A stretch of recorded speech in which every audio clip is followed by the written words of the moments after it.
Hola! Bienvenidos! Buenas tardes mga ka-Gravity! Hello! ¿Qué tal ustedes?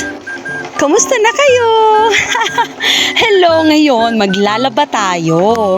Maglaba ta karong hapon. Pero itong paglalaba, medyo kakaiba.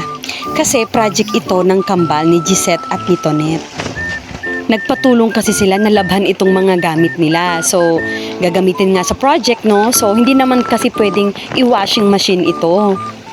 Wala naman akong halos gawin. Kaya, ito, tutulungan ko na nga.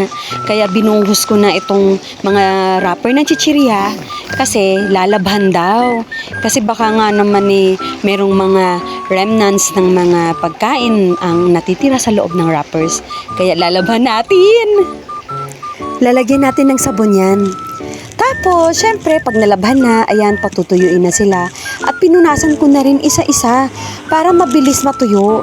Kasi maya-maya guguntingin na nga nila ito at tutulungan ko na rin sila maggunting. Ayan, so isa-isa nating guguntingin. Medyo mabagal at matagal nga lang matapos na, pero pasensya lang ang puhunan. Tsaga-tsaga. Yan, matatapos din yan. So, ayan o, diba? Tapos na yung iba. Medyo maninipis na yung pagkagunting sa kanya. So, hopefully nga makita ni Gisette at ni Tonet ito, kaya matuwa na yon. Hanggang dito na lang! Don't forget to subscribe, like, and follow our videos. Gracias mga ka-Gravity! Bye!